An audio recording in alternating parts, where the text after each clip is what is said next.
14절에 보면 우리가 믿는 도리를 굳게 잡을지어다 그랬어요. 우리가 믿는 도리는 뭐냐? 예수가 내가 곧 길이요 진리요 생명이라고 말씀하셨어요.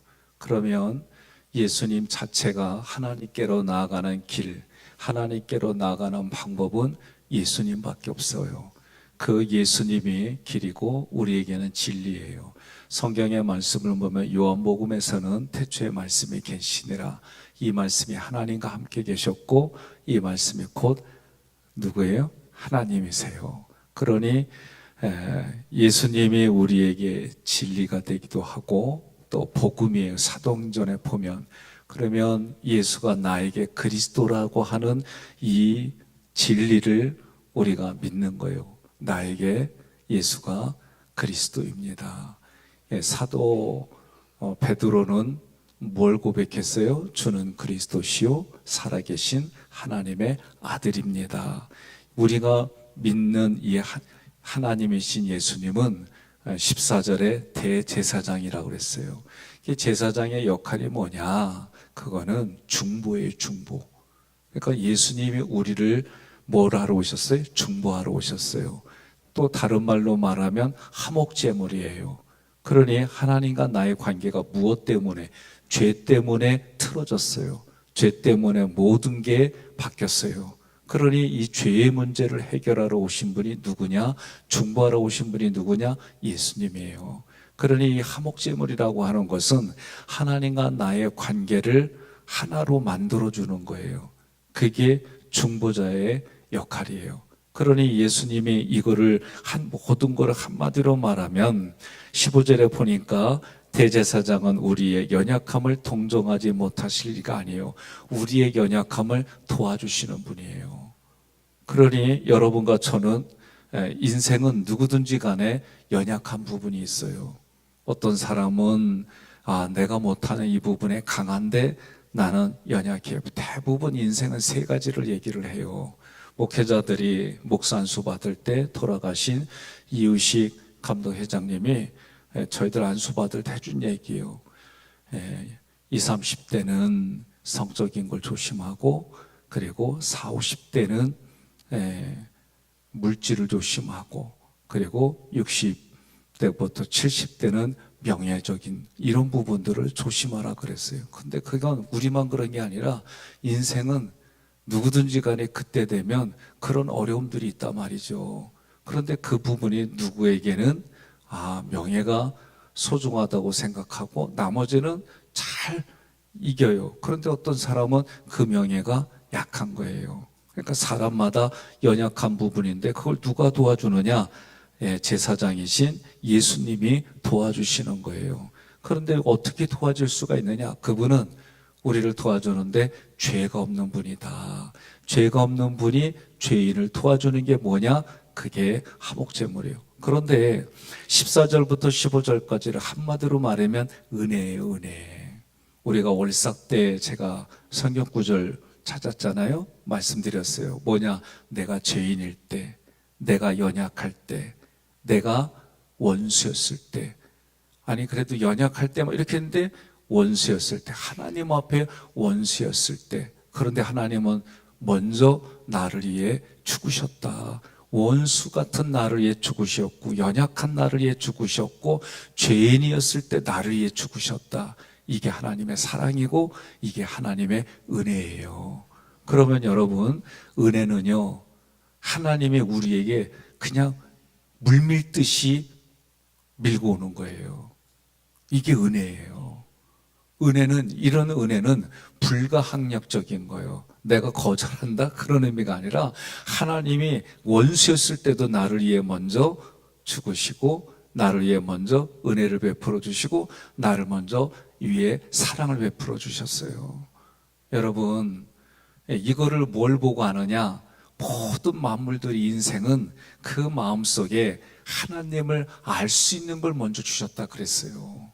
그러니 핑계하지 못할지니라. 이게 로마서의 표현이에요. 여러분과 제가 하나님이 그렇게 은혜를 베풀어 주셨는데 16절은 뭐냐? 우리의 반응이에요. 그러므로 우리는 그 임을하심을 받고 때를 따라 돕는 은혜를 얻기 위하여 은혜의 보좌 앞에 담대히 나아갈 것이니라. 그럼 여러분과 저는 뭐냐? 하나님이 그렇게 은혜를 베풀어 주시면 반응이 있는 거예요. 어떤 반응이냐? 은혜 앞에 은혜를 얻기 위하여 때를 따라 돕는 은혜를 얻기 위하여 어떻게 하라? 은혜 보좌 앞에 나아가라는 거예요. 예? 하나님이 은혜를 베풀어줘. 그러면 이거를 뭐라고 고백하는 거냐? 그러면 나는 진리로 대답하겠습니다. 예? 하나님이 사랑을 베풀어 주시면 나는 공의로 답하겠습니다. 이게 처음에는 이해가 안 가요. 그런데 하나님이 나를 향해서 어떻게 했느냐? 이제 제가 2박 3일 동안 신명기를 저희 멘토 목사님하고 공부했어요. 신명기의 주제를 뭐냐? 하나님의 말씀에 언약을 붙잡고 가나안으로 진격하자는 거예요. 그럼 신명기는 한마디로 말하면 하나님의 정신, 하나님의 계시, 하나님의 의도 이런 걸 통해서 전쟁을 치르기 전에 하나님의 것으로 가득 차서 하나님의 방법으로 싸워 이겨나가는 것이 가나안이다. 그러면 여러분과 제가 예수가 다 이뤘다라고 하는 부분이 없고요. 에베소서를 통해 사도 바울이 어떻게 해요? 뭘 주세요, 뭘 주세요가 아니라 이미 하나님이 다 주신 것을 어떻게 해라? 보고 듣고 그것을 경험하고 누리는 인생이 되게 해달라. 바울이 그렇게 에베소 교인들에게 말씀을 전해요. 오늘 여러분과 저는 내 인생을 뒤돌아보니까 신명기에서는 딱 3가지예요. 1장부터 4장까지가 뒤를 보라는 거예요. 그 뒤는 뭐냐? 하나님이 애굽에서부터 지금에까지 출애굽시켜 주신 하나님의 은혜, 하나님이 그 이스라엘 백성들에게 때를 따라서 도와주신 그 은혜, 하나님이 죽을 수밖에 없고 그 거친 노동 때문에 그리고 그들의 산하지 않으로 인해서 정말 목숨이 경각에 달려 있을 때 베풀어 주신 사랑들. 그러면은요, 신명기를 통해서 우리에게 뭘 보여주냐? 오늘 말씀도 똑같아요. 여러분과 저의 삶에 하나님은 이미 내 인생을 통해 보여주시고 깨닫게 해주시고 알게 해주시고 내가 너를 위해서 이렇게 사랑하고 너를 위해서 이렇게 행했다라는 것이 깨달아지는 거예요. 예? 이미 그런 부분이 하나님이 은혜로 예수를 통해 우리에게 부어주신 것을 보고 깨닫게 해주시는 거예요. 그게 뭐냐? 은혜를 얻기 위하여 보좌 앞에 담대히 나아가라는 거예요. 여러분과 제가 여기서 말할 때 은혜의 보좌는 지성소의 법계 위 시은자를 말해요. 하나님이 내가 너와 함께 하겠다, 내가 거기서 너에게 말하겠다. 그러니 여러분과 저는 어떻게 해요? 하나님이 베풀어 주신 것에 내가 감사와 기쁨과 감격과 그리고 순종하겠다는 결단으로 은혜의 보좌 앞에 나아가는 거예요. 그러니 성경은 우리에게 지금을 살아가는 우리에게 해주시는 말씀 뭐냐? 하나님이 이미 나에게 모든 걸 다 이루어 주셨다라고 얘기를 하는 거예요. 그러면 부대끼는 게 있어요. 아니, 이렇게 어려운 상황, 힘든 일도 하나님이 나에게 베풀어 주시고 하나님이 그렇게 예정한 겁니까? 라고 한다면 저는 하나님이 그렇게 하신 겁니다. 이게 여러분 고백이 쉽지가 않아요. 힘든 일이 있고 정말 고통스러운 일이 있으면 대부분 반응이 하나님, 내가 이런 일을 겪을 만한 뭘 잘못했나요? 이런 생각들. 하나님, 하필이면 왜 나예요? 왜 이걸 내가 겪어야 돼요? 그런데 중요한 건 뭐냐? 연약함을 도와주신다고 그랬거든, 15절에. 그럼 무슨 얘기냐? 이제 제가 요번에 신명기 강의를 준비하면서 실제로 내 삶에 어떻게 해야 될까? 과거를 돌아보고 위를 보고 미래를 바라보고 앞을 보고 가는 그 신명기의 정신을 가지고 여러분과 제가 하는 게 뭐냐? 하나님, 성막을 생각하는 거예요. 성막을. 그러면 나 구원받게 해주셔서 감사드립니다. 오늘도 구원받은 자로 이 땅 이렇게 살아갑니다. 그런데 하나님 앞에 나아가려고 하니까 번제단이 있어요.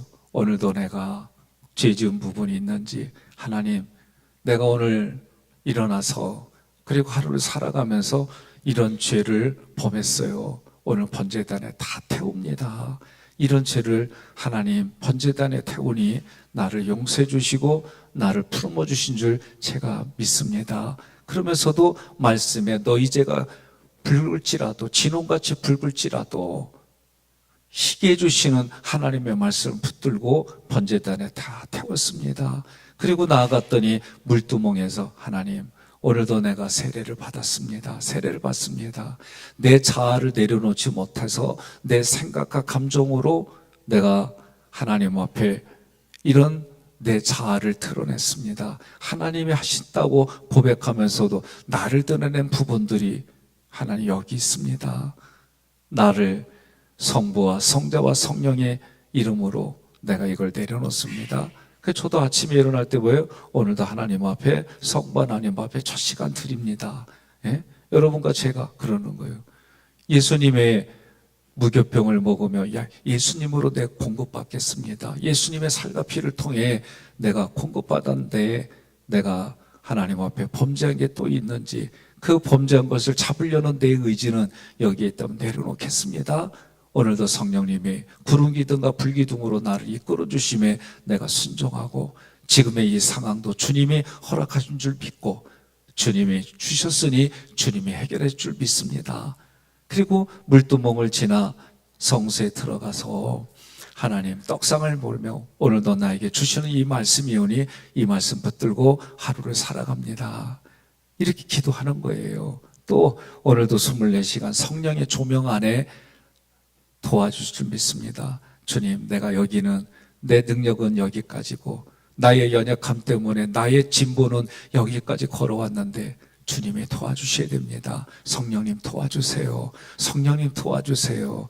내가 이런 의지는 가지고 있는데 앞에 나가서면 말하기가 싫고 내 안에서 감정이 올라오는데 성령님 도와주셔서 이 부분을 이기고 나가게 해주세요. 그러면 성령은 때를 따라서 그 시간 도와주는 거예요. 이 원리가 이래요. 오늘도 주님의 분향단에 주님이 원하는 그 수준에서 내가 예배를 드립니다. 그래도 이 땅에 주님이 주신 것에 감사하여 내가 손과 발로, 얼굴로, 입술로 드러냈던 그 열매를 가지고 주님 앞에 가져오니 분향단에서 주님이 기뻐 받아주세요. 그리고 대제사장만 들어가는 지성소에 들어가서 오늘도 하나님 시은자에서 주시는 말씀을 기다립니다. 오늘 내가 이렇게 했으니 말씀하옵소서. 그리고 7번 5분에서 7분 동안 주실 말씀을 기대하며 기다리는 거예요. 그러면 여러분의 마음속에 또는 육신에 주님이 어루만져 주시는 그런 부분들을 경험하고, 그리고 그 법궤 안에 뭐가 있어요? 만나가 있잖아요. 오늘도 예수가 나에게 만나가 돼서 공급을 받았습니다. 그리고 내가 오늘 새벽 기도에 이제 가정으로, 기업으로 내가 살아간 삶으로 들어갑니다. 그리고 거기에 뭐가 있어요? 아론의 쌍난 지팡이는 질서예요. 질서. 그 질서가 내가 오늘 영적인 관계 속에서 가져야 될 질서들. 그래서 월삭 때 여러분 뭐 받았어요? 매일의 십계명 받았잖아요. 하나님 앞에, 성부, 성자, 성령 앞에, 또 이웃 앞에. 이웃은 여러분들이 만나는 배우자, 자녀들, 그리고 내가 늘 만나는 내 회사 속에서 그 사람들과의 관계 속에 내가 결단한 거 체크해보고, 그리고 나서 가정에서는 배우자의 관계 속에서 자녀들, 내 가정 안에서 내가 하루 어떻게, 저는 우리 애들 삼형제한테 대화를 하든지 어쨌든 그러면서 좀 칭지격동, 칭찬, 지지, 격려, 이런 부분들을 그 말 속에 삭혀서 얘기 주고받고, 아내 밟아서 어제 못 해줬어요. 내가 피곤해가지고 와서 보니까 자고 있더라고. 그래도 기도하는 거예요. 그렇게 하고 제가 우리 사역자들 관계 속에서 말 한마디라도 내 관계를 어떻게 맺어야 될지, 장로님들하고도 마찬가지고, 그러면서도 내가 그분들을 배려하고 하는 생각들 체크해 나가는 거예요. 옆에 분한테 그럽시다. 듣기만 하고 하지 않으면 어린애하고 똑같아요. 이제는 여러분들이 저하고 신명기를 같이 준비할 때는 내가 매일 내 마음을 그렇게 기도하는 거예요. 오늘 여러분과 제가 조그맣게 한 게 이게 기도예요. 저의 출애굽기 기도문이에요. 그러면 이 일들을 매일 했는지 내가 체크해 나가는 거예요. 이게 뭐냐? 하나님이 너희 구원을 이루라 말한 구원이고, 여러분과 제가 예수 믿는다는 모습이 내가 결단하고 매일 체크하고 삶으로 나가지 않으면 여러분 관념 속에만 있습니다. 생각 속에만 있어요. 그러면 이걸 한마디로 뭐라고 얘기하냐? 칭의다. 하나님이 너를 구원해 준 거기에 머물러 있는 거예요. 그러나 내가 내 삶의 내 영역을 하나님이 기뻐하는, 때를 따라서 도와주는 은혜를 얻게 은혜의 보좌 앞에 나아가는 나의 노력은 이런 일들을 이렇게 여러분과 제가 해나가는 거예요. 여러분들이 지금까지 해왔습니다. 안 해왔다는 게 아니에요. 그러다 보면 주님이 나에게 이미 주신 것이 깨달아지고, 그리고 여러분 하나님이 우리의 삶을 그렇게 배열했다고 출애굽기 구조도를 가지고 했어요. 이게 지적으로는 인지를 하고 그렇게 했어도 그것이 어느 순간 내 마음에 깨달아지고, 아, 하나님이 나에게 예수 믿게 해주셔서, 그래서 6월절 언약을 맺게 하고 6월절 언약을 맺은 내가 나아가다 보니 하나님이 세례를 받게 하고, 세례 언약이 홍해 언약이에요. 이 세례 언약을 받은 다음에 내가 하나님 앞에 훈련받고 하나님이 나를 성막으로 만들어가 교통하게 해주시면서, 그러면서 시내산 언약이 무엇인지 깨달아지고, 그러면 여러분과 저는 뭐예요? 하나님 앞에 열매 맺는 거예요. 그게 그 열매를 가지고 주님 앞에 나아가는 거예요. 오늘 하루도 은혜를 얻기 위하여 은혜의 보좌 앞에 담대히 나아가라고 할 때 여러분과 저는 주신 것, 주실 것, 그리고 주님이 함께해서 우리에게 원하시는 게 무엇인지 매일 그렇게 기도하다 보면 깨달아져요. 그리고 그 깨달은 걸 할 때마다 내 자신과 싸워서 이기는 그 이기게 해주시는 하나님의 은혜가 무엇인지 또 깨달아져요. 그러면 여러분의 신앙생활에 기쁨이 있고 즐거움이 있어요.